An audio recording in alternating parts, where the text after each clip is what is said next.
Welcome to another episode of Civic Cipher. I'm your host, Ramses Ja. And I go by the name Q Ward most of the time. Sometimes my mom calls me Q Dirty. I'll talk to you guys about that later. Yes, indeed. Today is a good day. Indeed.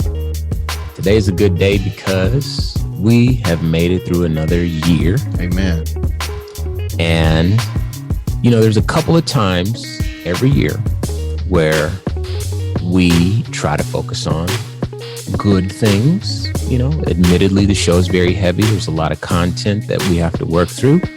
But, you know, when it's our birthday, we try to look back at positive outcomes, things that, you know, we've accomplished. And when we cross over into a new year, it just seems timely for us. And so since this is our year-end/New Year episode. How crazy is that? I love it. Another year under our belts. Yes, indeed. But we have a lot for you to stick around for. So be sure to stay tuned because we will be talking about, again, some positive outcomes. We're going to look back at the various trials that have taken place over the years that we have found at least some favorable outcomes, and a lot of things that we believe maybe we played a small part in. And of course, in the second part of the show, we're going to kind of get a little bit more conceptual with things, you know, maybe not events specifically, but again, more conceptual things, conversations we've been able to have as a show, as a country, and, you know, just kind of getting a little bit further along in our understanding of each other as brothers and sisters, things that we deem positive around here. And, you know, because we don't get to do that as often, it just feels, I don't know. I'm really excited to have this show, and I've been looking forward to it for some time because, again, you know, it's a very heavy show to have. Feels necessary, though. Absolutely. Cathartic, if you will. There you go.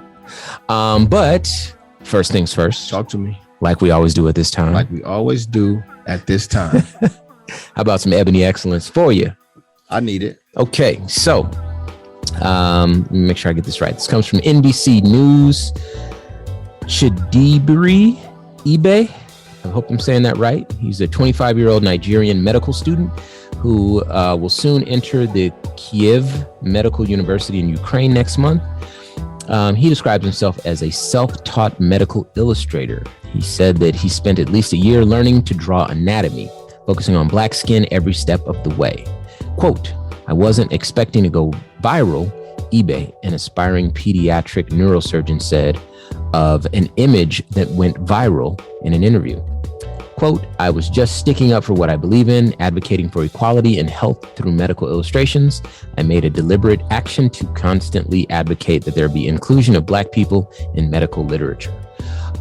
If you, like me, have seen the illustration making its rounds on Twitter and Instagram and Facebook of a pregnant woman who's Black and a fetus that she's carrying who's also black skin,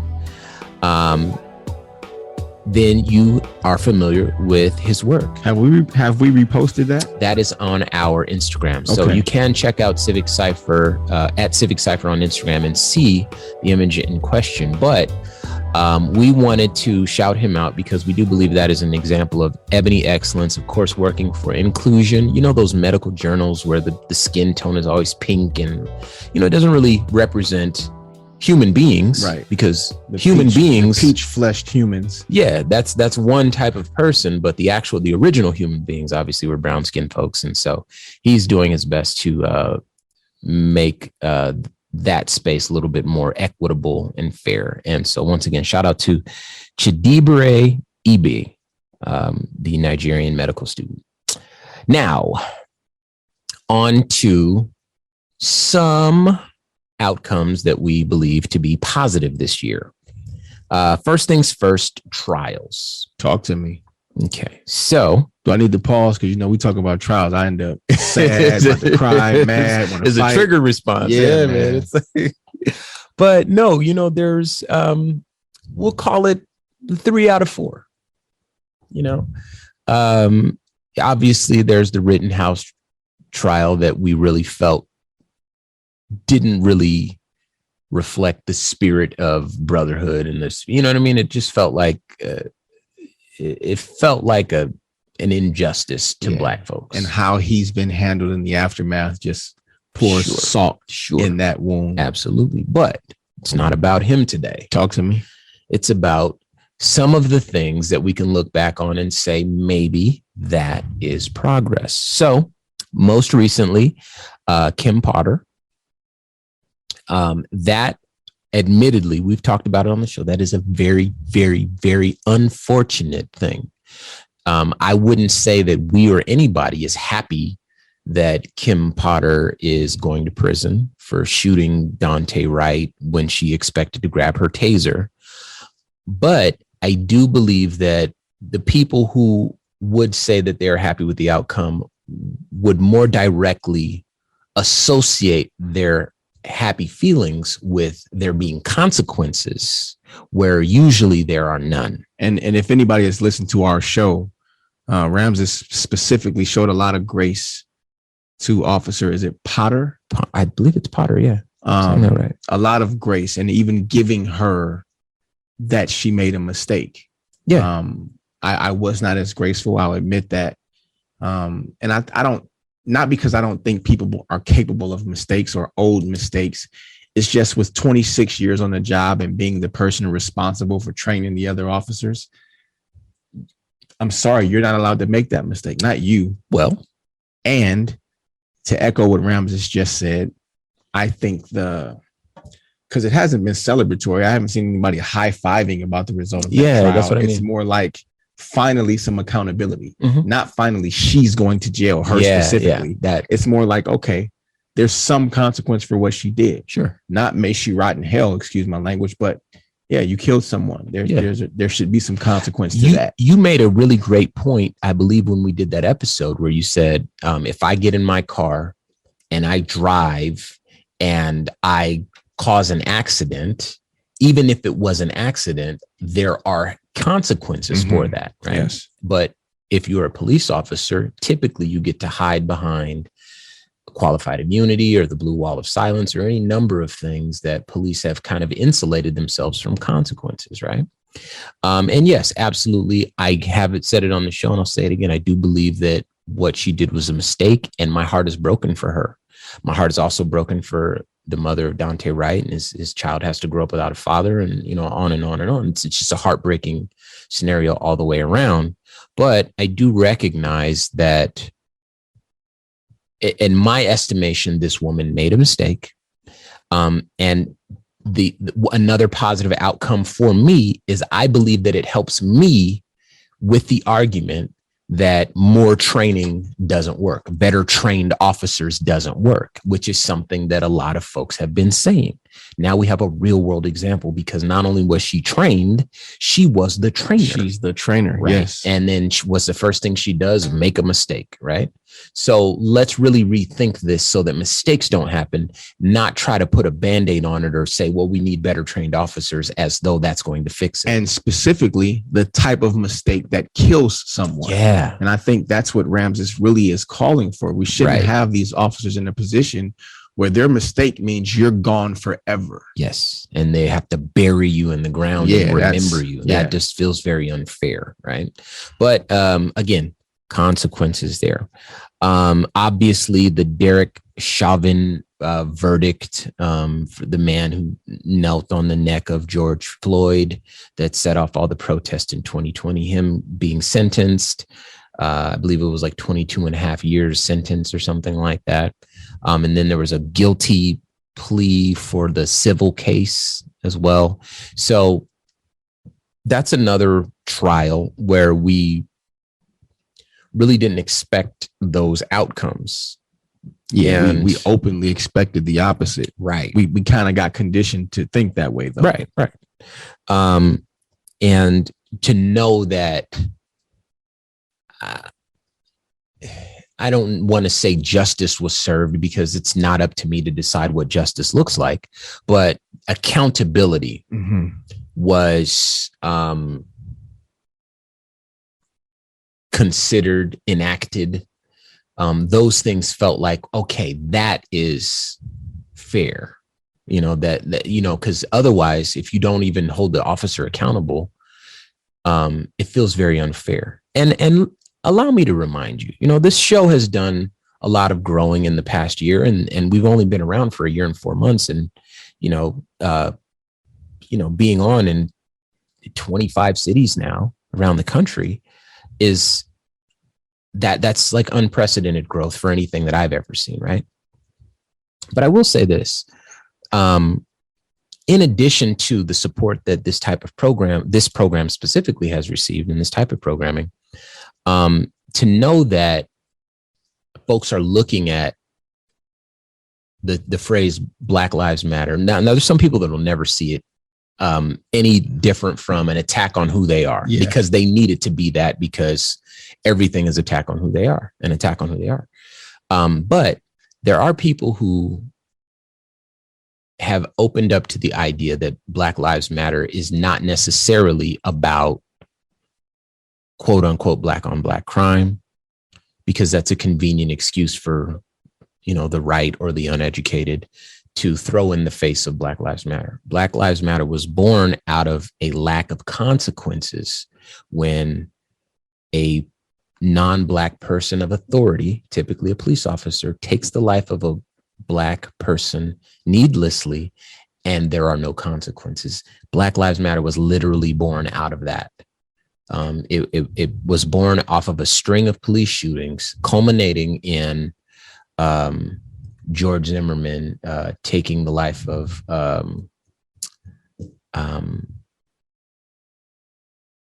what's the boy's name? Oh my God. Trayvon Martin. I almost said Martin, but Trayvon Martin. And then the hashtag took off, right? Every time I think about that, it breaks my heart, Rams. Yeah, of course. Like George Zimmerman stalking and murdering Trayvon Martin, and there being no consequence for it once again. Mm-hmm. I'm not saying he deserves the electric chair or even a life for a life. Yeah. Nothing. Can we all sit together? He got to be a celebrity and sign autographs and all that wild stuff. So after that's like, at least be sorry. Yeah. Mr. Zimmerman, like go home and feel bad about what you did, not go on tour and autograph people's Skittles wrappers to really shove it in his family's face. Yeah. What you did, you know what I mean? Like that's when it starts to feel beyond just unfair. Man. So, again, positive outcomes, there's been a lot of people who haven't really been a big fan of, no one was a fan of 2020, but there are people who looked at 2021 like it was an awful year too. And, I can't deny them their experience, but there were some positive outcomes and police accountability. We saw a couple of examples, high profile examples of that, and that's not nothing. And obviously, and as the resident pessimist, what you got? I'm just far less helpful. I think our audience knows this. I know I'm just far less hopeful. I can't even deny that there has been some progress made on that front. Some accountability, and that again, it's not everything, but it's not nothing. I do recognize there are people listening to our show that want more. People that don't even look like us who want more. Yeah. Electric chair, and I get it, but our job is to tell the story the way that we need to tell it, figure out how to best approach it as a people, as brothers and sisters across racial lines and sex lines and sexual orientation lines and so forth. We're all in this together. And every so often we like to celebrate. I do want to say these names. I haven't said them before on the show, but Travis McMichael, Gregory McMichael, and William Bryan. Those are the folks who hunted Ahmaud Arbery and executed him in the street. And they were also held accountable when initially they weren't. I believe it took some months for them to even have charges brought up against them. Someone was actively working to actually keep them from having to deal with it. Someone in a position of power. Right. Might I add. Exactly. A politician or a judge. You would know better than me. Yeah. But the point is that, again, that's not nothing. That's something. Again, these aren't things to be happy about because these are all sad stories, but to know that we're just not the gum on the bottom of on the bottom of America's shoe. We'll say it that way, anymore. And that, hey, listen, you can't just do this and it be cool. That is, again, it's not nothing. It is something. Moving on to other things. Juneteenth. Juneteenth. So, there were a lot of folks that really wanted legislation passed to protect Black people, in the same way that there was legislation passed to protect our Asian brothers and sisters. There were a lot of folks that wanted a lot of promises to be kept. And those things didn't happen yet. But I love that you put that yet on there. Yeah. Yet. But Juneteenth was made into a national holiday. And so there were some folks who took exception to this, right? Because they're like, wait a minute, you promised us this and you gave us Juneteenth.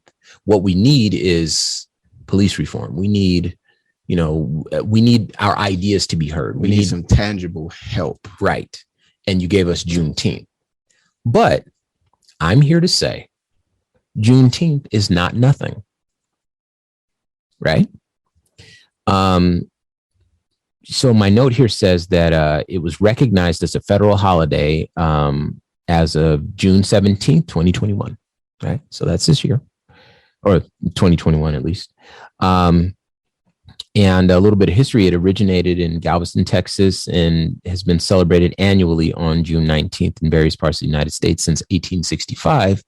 And, if you don't know, Juneteenth is when the slaves in Texas found out that they were actually free, which was some time after the actual emancipation of the slaves. And so they were already free. Yeah. When they found out they were free. And I'll let you guys process that. 200 and some odd years. 100 and some odd years for it to be recognized as a national holiday. But that's not nothing, because forevermore, everyone has to take a moment, regardless. We've had a lot of conversations about CRT, but everyone's going to have to stop. Why is the post office closed today? Why, you know what I mean? And learn a little bit of history about that. And even if you don't do a deep dive like you should, there will be some conversation about, well, this is the day that the slaves are freed. And for those inquiring minds where CRT hasn't been adopted as necessary to educate and empower our youth, at least those questions might be posed by folks who might see it as more than just another day off of school. And so Juneteenth as a national holiday, that's not nothing. I'm happy for that, and hopefully we all are happy for that. Amen. Something else I want to talk about. Now, this is a little bit closer to home, I'll admit, but I say this all the time. On this show, I admit this all the time. I'll say on this show, we have been very critical of policing as it is done now in this country. That is not an attack on the people. That is an attack on the system. And I don't even really consider it an attack. That might not even be the right word. I think of it as a critique, right? Because I recognize that I can't use words like attack because I'm Black, and then, it gets taken out of context. But, either way, the thrust is the same. But that's the only way we charge it to do better. These are where you're failing us. This is where you need to work on doing better. You need your civil servants. You need to serve the community. We are the community. And this is what we feel. This is how, these are the outcomes that we really have to deal with. This is what's left in the wake of your involvement with our lives, right? And there's no one that can say that's an unfair thing to say, because it's not. Anybody of any walk of life would be able to say the same thing about police or anyone with any authority over their body, their physical being, right? Now, knowing that, on this show, we've been very critical of the way policing is done. I recognize that that the police could be very upset. I recognize that in communities around the country now, they get in their cars and they drive around and they might be listening to their local station, community radio, hip hop station, whatever it is, and come across our program. We're on at some unusual hours in some places. And, those folks tend to be up, police officers tend to be up driving around, perhaps listening to the radio. And so they're subject to hearing our thoughts on the way policing is done. And I don't believe that we have been unfair. And if we've been wrong, we've owned it. Right. But I will say this. One thing that I'm proud of this year is that we've had police reach out to us and offer to come up and have conversations. We even had the husband that of the chief of police. Yeah, he was a judge, Judge Cody Williams. Yeah, Judge Cody Williams. Not just on the show, but in our studio with us. Yeah, to do a show with us. And we talked to him about defunding the police and about, some of the things that his wife has come under fire for. And we talked to him about his own, because as a judge, you're responsible for your own link in the criminal justice chain. We talked about, but he's an awesome human being, an amazing person. And we had a great conversation about it. And that's really the point of the show, is to have the conversations. This is not the Q is right show. This is not the Ramses is right show. Correct. And also, because I don't know if we've ever said this out loud, defund the police. We're not talking about the person who you see in the cop car, whose hand you shake when you say, hello, officer. Sure. Right? Because you pointed out that he was an amazing person. He is. Yeah, absolutely. Our argument has never been that there are not good people who wear badges. The system they work inside of, what that uniform means, and what policing has meant, the history of it in this country is just flawed. Yeah. We're not speaking individually and personally to each person. And we've never said that out loud. That's in my recollection. No, never. And because I just heard you say it, I'm sure that there have been plenty of police officers that may have heard our show and rhetoric similar to ours, and they take it very personally, because how can you not? Yeah, I get that. We've never meant it that way. But there is something very wrong with the way the job is done by way too many of the people that we trust to serve and protect us. I will add to that. So let me round this off. The officers that have listened to the show, I remember coming across comments where folks talked about you and your once upon a time desire to become an officer, and actually going and applying, and that whole process. Yeah, I applied and tried multiple times. This wasn't like a one-off thing that I just did flimsily. Like, went through the process. Those of you who are officers that listen, what the oral board is, the oral review. This is after your test, after your physical and written exam, after you've passed background check. This is pre-academy.